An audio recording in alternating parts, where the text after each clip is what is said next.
नमस्कार दोस्तों, आज के इस वीडियो में हम बात करेंगे रीट का जो नया सिलेबस जारी किया है। सब्जेक्ट की हम बात करेंगे और सब्जेक्ट है अपना गणित और विज्ञान, यानी जो साइंस बैकग्राउंड के जो भी विद्यार्थी रीट से तैयारी कर रहे हैं उनके लिए ये सिलेबस है। सिलेबस में चेंज हुआ है क्या? हाँ, बिल्कुल हुआ है। कुछ बिंदु नए जुड़े हैं, मैंने देखा है। प्रायिकता पहले नहीं आती थी, अब प्रायिकता के प्रश्न भी आपको देखने को मिलेंगे। और कौन कौन से बिंदु जुड़े हैं, कौन कौन से बिंदु हटे हैं, उन पर हम विस्तृत चर्चा करेंगे।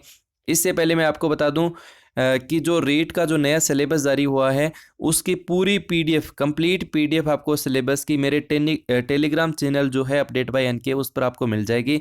लिंक दे रहा हूं मैं नीचे डिस्क्रिप्शन बॉक्स में, वहां से आप उस पीडीएफ को डाउनलोड करके भी देख सकते हैं। आइए चर्चा कर लेते हैं सिलेबस पर। राजस्थान अध्यापक पात्रता परीक्षा 2021 माध्यमिक शिक्षा बोर्ड अजमेर जो अपना एग्जाम कंडक्ट करवाता है, पाठ्यक्रम देर का है और लेवल है अपना सेकंड, कक्षा 6 से लेके 8 तक का। और यहाँ पर ये देर का खंड के शीर्षक का नाम है गणित का और विज्ञान का। पहले हम गणित का देखेंगे, उसके बाद विज्ञान का भी देखेंगे, और आप कहेंगे तो हम बाइलिंगुअल भी देख लेंगे, इंग्लिश का पोर्शन भी देख लेंगे। आपको पता है पहले भी 60 प्रश्न आते थे, अब भी 60 प्रश्न आएंगे, और अंकों का जो भार है वो भी प्रत्येक प्रश्न का 1 नंबर का है, तो कुल 60 अंक के आपके प्रश्न हो गए। आइए सिलेबस पर नजर डालते हैं। सबसे पहला बिंदु है घातांक वाला। समान आधार की घातीय संख्याओं का गुणा, भाग और घातांक नियम। हर बार इसमें से प्रश्न आता है घातांक वाले में से, और इस बार भी आपको देखने को मिलेगा।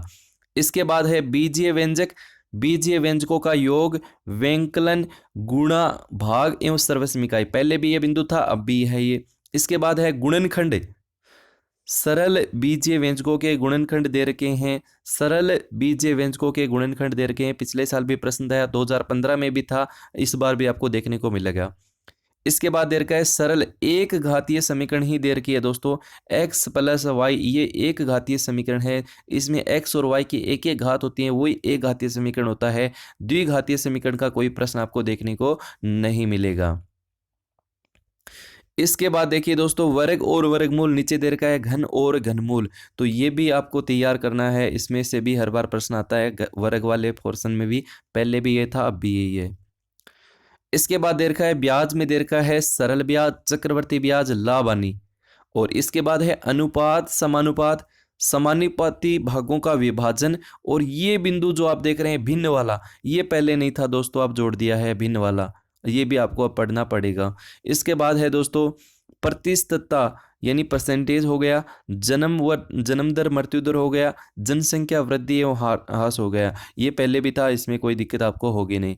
इसके बाद थोड़ा सा हम चलते हैं ज्योमेट्री में। यहाँ पे लिखा है रेखा तथा कोण, सरल एवं वक्र रेखाओं, कोणों के प्रकार। दोस्तों इसके लिए ज्योमेट्री वाला जो पोर्शन है उसमें आप कक्षा 6 से 8 तक की किताबें जो हैं माध्यमिक शिक्षा बोर्ड की, वो आप जरूर देखें, सीधे प्रश्न आते हैं वहाँ से, ज्योमेट्री वाले पोर्शन में से। बाकी के लिए आप कोई भी गाइड से आप प्रैक्टिस कर सकते हैं गणित के लिए। तो यहाँ पे दूसरा बिंदु है समतलीय आकृतियां, इसमें आपके त्रिभुज रहेगा, त्रिभुजों की सर्वांग समता रहेगी, चतुर्भुज रहेगा, वृत्त रहेगा और बहुभुज रहेगा। ठीक है, बहुभुज का प्रश्न सीटेट में हर बार आता है, और ये बहुभुज वाला पोर्शन दे रखा है। इसके बाद देखो दोस्तों, यहाँ पे समतलीय आकृतियों का क्षेत्रफल और परिमाप दे रखा है, त्रिभुज दे रखा है, आयत दे रखा है, समांतर चतुर्भुज एवं समलंब चतुर्भुज यहाँ पे दे रखा है। इनके आपको क्षेत्रफल निकालने हैं, सूत्र भी आपको याद करने पड़ेंगे। नीचे दे रखा है पृष्ठीय क्षेत्रफल एवं आयतन, और घन, घनाभ, लंबवर्तीय बेलन। देखिए दोस्तों, जो पृष्ठीय क्षेत्रफल है वहां पर आपको इन तीनों चीजों के अलावा नहीं पढ़ना है, शंकु है, गोला है, ये चीजें आपको नहीं पढ़नी है। सिर्फ आपको घन, घनाभ, लंबवर्तीय बेलन से ही आपको प्रश्न देखने को मिलेंगे। और घन का आयतन, घन का संपूर्ण पृष्ठीय क्षेत्रफल, घनाभ का संपूर्ण पृष्ठीय क्षेत्रफल, बेलन का आयतन, ये सारी चीजें आपको याद रखनी पड़ेंगी। सांख्यिकी में देख लेते हैं आंकड़ों का संग्रह एवं वर्गीकरण। देखिए ये कक्षा जो आपकी 9 की किताब है, 8 की किताब है, वहाँ से आप इसको थ्योरी जरूर पढ़िए, इनके बारे में बहुत सारे पॉइंट वहाँ पे आपको मिलेंगे। इसके बाद है बारंबारता बंटन सारणी, इसके बाद है मिलान चिन्ह, यानी 1 2 3 4, इसके बाद ऐसे आता है या इस प्रकार से ऐसे आएगा, ये मिलान चिन्ह हो गया। इसके बाद है लेखा चित्र, यानी स्तंभ बार लेखा चित्र एवं आयत लेखा चित्र, वर्तीय ग्राफ, तो ये भी आप, ये पहले भी था और अब भी है। इसके बाद दे रखा है लेखा चित्र, विभिन्न प्रकार के लेखा चित्र दे रखे हैं जो आपको कक्षा 9 में मिल जाएंगे, कक्षा 9 में दे रखे हैं ये वाले। और प्रायिकता, ये वाला पोर्शन जो था पहले नहीं था, अब जोड़ दिया है। तो मेरे ख्याल से इसमें डरने की आवश्यकता नहीं है, क्योंकि 1 नंबर फ्री का ही दे रहा है। क्योंकि प्रायिकता जितनी आसान है उतना आसान कोई अन्य विषय है ही नहीं, अन्य बिंदु है ही नहीं गणित में। उसके बाद दे रखा है गणित की प्रकृति एवं तर्क शक्ति, और पाठ्यक्रम में गणित की महत्ता क्या है, और गणित की भाषा क्या है, और सामुदायिक गणित पहले भी ये था, अब भी यही है। और इसके बाद अंतिम दे रखा है साथियों मूल्यांकन, उपचारात्मक शिक्षण और शिक्षण समस्या, यानी जो मेथड वाला पोर्शन था वो बिल्कुल ऐसा का ऐसा ही है। अब हम जान लेते हैं अपना विज्ञान में, कि विज्ञान में अगर कोई बिंदु हटा है तो कौन सा हटा है, नया जुड़ा है तो कौन सा जुड़ा है। सबसे पहले हम बात करते हैं सजीव एवं निर्जीव, तो इनका परिचय, अंतर एवं लक्षण। ठीक है, सजीव एवं निर्जीव में क्या अंतर है बेसिकली। और इनके लिए साथियों मैं आपसे कहना चाहूँगा, माध्यमिक शिक्षा बोर्ड की जो किताबें, एनसीईआरटी की जो किताबें हैं, उनको आपको जरूर ही पढ़नी पड़ेंगी। अब बहुत सारे प्रश्न, जितने भी प्रश्न आपको देखने को मिलेंगे उन्हीं गाइडों से देखने को मिलेंगे, अन्य किसी गाइड की आवश्यकता नहीं है। हाँ, आप एक गाइड से आप प्रैक्टिस भले ही कर सकते हैं, लेकिन उन गाइडों को हल्के में नहीं लेना है। माध्यमिक शिक्षा बोर्ड की किताबें, एनसीईआरटी की किताबें जो मिले आपको वो पढ़ लेना, क्योंकि मैंने देखा है 9th 8th की जो क्लासें हैं, बहुत अच्छा मैटर दे रखा है, बहुत सारे बिंदु वहाँ पे हैं, छोटे छोटे सीधे प्रश्न वहाँ से आपको देखने को मिलेंगे। इसके बाद दे रखा है, देखो साथियों, यहाँ पे सूक्ष्म जीव, यहाँ पे कौन कौन से जीवाणु, वायरस, कवक, और लाभकारी या अलाभकारी, ये पहले भी था अब भी है। इसके बाद है सजीव, इसमें दे रखा है पौधों के प्रकार, विभिन्न भाग, पादपों में पोषण, श्वसन, उत्सर्जन, और पादप और जंतु कोशिकाओं की संरचना, कार्य और कोशिका विभाजन। तो ये वाला बिंदु भी आप ढंग से पढ़ेंगे, ये पहले भी था अब भी है। इसके बाद है मानव शरीर एवं स्वास्थ्य, इसमें क्या है, सूक्ष्म जीवों से फैलने वाले रोग, क्षय रोग, खसरा रोग, डिप्थीरिया रोग, हैजा रोग, टाइफाइड रोग। अब देखिए रोग का टॉपिक वैसे बहुत बड़ा है, लेकिन ये जो टॉप बेसिकली अपने सिलेबस में डाल रखे हैं, तो पहली प्राथमिकता हमारी इन पर रहेगी। इनसे संबंधित कोई भी प्रश्न हमारा गलत नहीं होना चाहिए। किन से फैला ये, इनके उपचार क्या हैं, और इनके ये जो चीज़ें हैं, फैलने वाले रोग का नाम क्या है, विब्रियो कोलेरी किससे संबंधित है ना, इस प्रकार के प्रश्न आपको पहले देखने पड़ेंगे। ये जो बिंदु दे रखे हैं रोग वाले, ये तो आपको सभी पता ही होना चाहिए। इसके अलावा भी कुछ अन्य रोग से संबंधित है, जैसे अभी कोरोना वायरस है, तो ये भी वायरस से संबंधित, जीवाणु से संबंधित, बैक्टीरिया जो है इनसे संबंधित भी आप प्रश्न को ढंग से देखेंगे। इसके बाद देखिए दोस्तों, यहाँ पे लिखा है रोग से बचाव के उपाय, ये इन्हीं में आ जाएगा, आपको इनके उपाय भी पढ़ लेने हैं। मानव शरीर के विभिन्न तंत्र, अब तंत्र लिख दिया तो सभी तंत्र है, रक्त परिसंचन तंत्र भी है, उत्सर्जन तंत्र भी है, पाचन तंत्र भी है, सारे तंत्र दे दिए हैं यहाँ पे, क्योंकि शरीर के विभिन्न तंत्र, तो सभी तंत्र ही आपको पढ़ने हैं। संक्रामक रोग, ये पहले भी था दोस्तों, नया नहीं है, ये पहले भी था।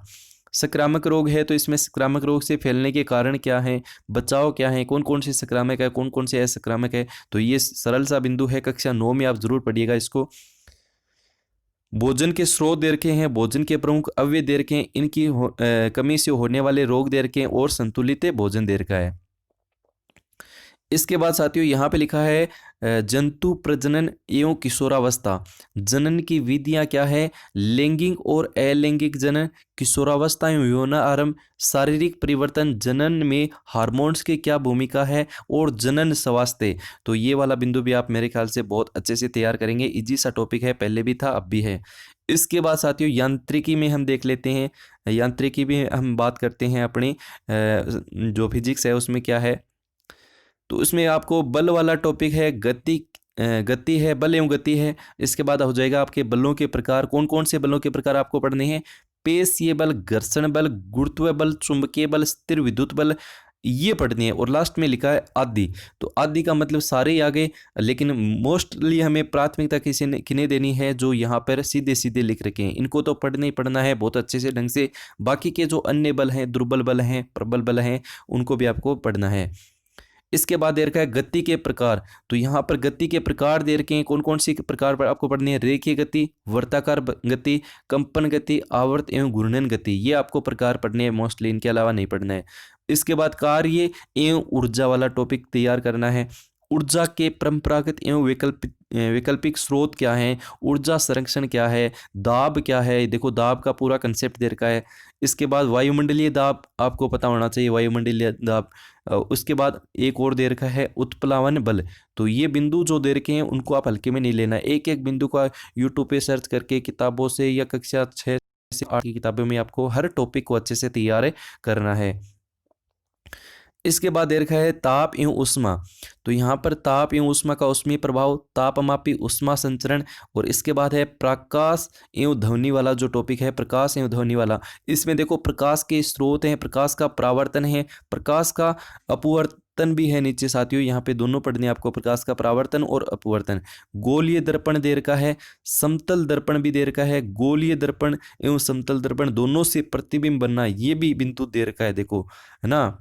तो समतल दर्पण भी आपको पढ़ना पड़ेगा, गोलीय दर्पण भी पढ़ना पड़ेगा, और इनसे प्रतिबिंब कैसे बनते हैं, वस्तु को कहाँ रखें, कैसे प्रतिबिंब बनेगा, ये सारी चीज़ें आपको पढ़नी पड़ेंगी। समतल दर्पण का कंसेप्ट आप बहुत अच्छे से तैयार करेंगे, क्योंकि 2015 में भी आया था, 2018 में भी आपको प्रश्न मिला था। अपवर्तन परावर्तन पढ़ेंगे। इसके बाद लेंस भी है साथियों, लेंस एवं लेंस से संबंधित प्रतिबिंब का निर्माण है। तो ध्वनि है, ध्वनि के अभिलक्षण गुण है, ध्वनि का संचरण है, और आपका ध्वनि प्रदूषण है। तो ध्वनि और प्रकाश का टॉपिक तो हल्के में लेना ही नहीं है, निश्चित तौर पे आपको प्रश्न देखे जाएंगे, और बहुत ही इजी टॉपिक है, एक बार आपने पढ़ लिया तो गलत प्रश्न होने की संभावना बहुत ही कम है। इसके बाद चलते हैं अगले वाले पोर्शन में, विद्युत एवं चुंबकत्व है।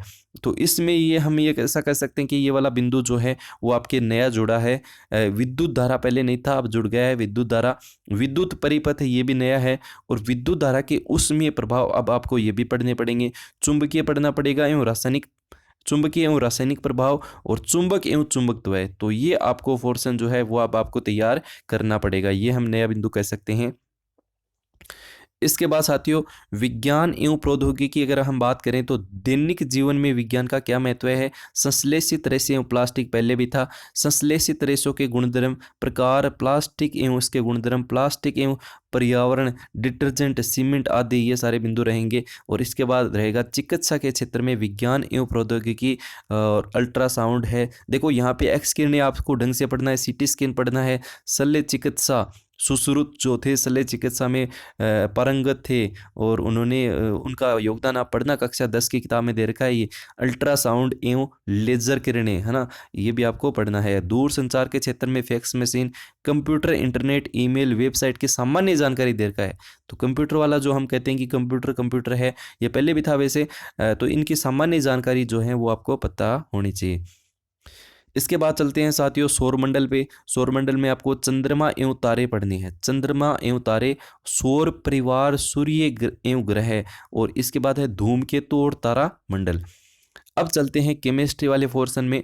केमिस्ट्री का जो पोर्शन है उसमें देखते हैं कि पदार्थ की संरचना आपको पढ़नी है, परमाणु एवं अणु, परमाणु एवं अणु, परमाणु की संरचना। कक्षा 9 में परमाणु की संरचना का एक पूरा का पूरा चैप्टर दे रखा है। तत्व, यौगिक और मिश्रण, तत्व, यौगिक और मिश्रण, कक्षा 9 की किताब में मिश्रण का टॉपिक बहुत शानदार दे रखा है, बहुत सारी चीज़ें हैं वहाँ पे, कौन सी विधि है, कौन से क्या है, मिश्रण के अवयवों का पृथक्करण, और तत्वों के प्रतीक, तत्वों के प्रतीक आपको पता होना चाहिए। यौगिकों के रासायनिक सूत्र, रासायनिक समीकरण, भौतिक एवं रासायनिक परिवर्तन, ये तो बहुत ईजी सा है, तो ये भी आपको तैयार करना है, पहले भी था अब भी है। इसके बाद देखिए दोस्तों यहाँ पर रासायनिक पदार्थ, इसमें क्या है, ऑक्साइड, हरित गृह प्रभाव, वैश्विक तापन, हाइड्रोकार्बन, हाइड्रोकार्बन की आपको सामान्य जानकारी ही पता होनी चाहिए। इसके बाद है अम्ल, क्षार, लवण हो गया, ऑक्सीजन गैस हो गया, नाइट्रोजन गैस हो गया, नाइट्रोजन चक्र हो गया, कोयला हो गया, पेट्रोलियम हो गया, और प्राकृतिक गैस हो गया। ये जो आप बिंदु कह रहे हैं ना, ये पेट्रोलियम, कोयला और ये वाला, ये अलग से बिंदु दे रखा है कक्षा 10 की किताब में, उसको आप जरूर पढ़िएगा। तो ये अपना हो गया केमिस्ट्री का पोर्शन। अब चलते हैं सीधा जो अपना जो शिक्षण विद्या है वहाँ पे चलते हैं। देखिए शिक्षण विद्याओं में एक नया बिंदु आपको मिलेगा, विज्ञान की संरचना एवं प्रकृति हो गया, कोई दिक्कत नहीं है। प्राकृतिक विज्ञान तो विज्ञान होता ही होता है, तो इसमें आपको लक्ष्य, उद्देश्य पढ़ने हैं। प्राकृतिक संसाधन, पर्यावरण, प्रदूषण, नियंत्रण एवं जैव, इनसे संबंधित हो गए। इसके बाद है विविधता अनुकूलन, कचरा प्रबंधन, तो ये एक बिंदु हम कह सकते हैं कुछ नया यहाँ पे शिक्षण विद्याओं में जुड़ा है।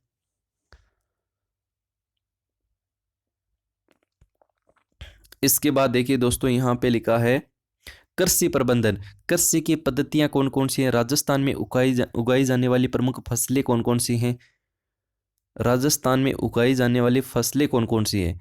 तो ये दोस्तों यहाँ पर मेरे ख्याल से ये थोड़ा सा जीके वाला पोर्शन मेरे को ऐसा लगता है कि यहाँ पे जुड़ा है, क्योंकि राजस्थान में उगाई जाने वाली प्रमुख फसलें कौन कौन सी हैं, तो फसलों के बारे में पता होना चाहिए राजस्थान में कौन कौन सी फसल उगाते हैं, कृषि की पद्धतियाँ क्या हैं, कृषि करने की क्या क्या पद्धतियाँ हैं, तो ये कृषि से संबंधित ये पॉइंट जुड़ा है, तो इसको भी आपको पढ़ना पड़ेगा। तो ठीक है, वैसे ये कृषि प्रबंधन ये कक्षा इन किताबों में मिल जाएगी आपको। विज्ञान को समझना, विज्ञान की शिक्षण विधियाँ, तो बहुत अच्छे अच्छे बिंदु वो लगे हैं, वैसे डरने की आवश्यकता नहीं है। नवाचार पहले भी था, अब भी है। और पाठ्य सामग्री, सहायक सामग्री पहले भी थी। समस्यात्मक उपचारात्मक शिक्षण, ये भी हो गया। और नीचे दोस्तों यहाँ पे लिखा है आपका बहुविकल्पीय प्रश्नों का मापदंड है वो कक्षा 6 से 8 तक के राज्य सरकार द्वारा निर्धारित पाठ्यक्रम एवं शैक्षणिक सत्र 2019-20 की प्रचलित पाठ्य पुस्तकों के आधार पर होगा, लेकिन प्रश्नों का कठिनाई स्तर है वो सीनियर सेकेंडरी यानी कक्षा 12 तक की पाठ्य पुस्तकों का होगा। तो यहाँ पर कठिनाई लेवल है वो भी साथियों बढ़ा दिया है। अब आप चाहें तो कक्षा 12 तक की जो किताबें हैं उनको भी आप पढ़ सकते हैं, क्योंकि कठिन लेवल हो गया है कहने का मतलब।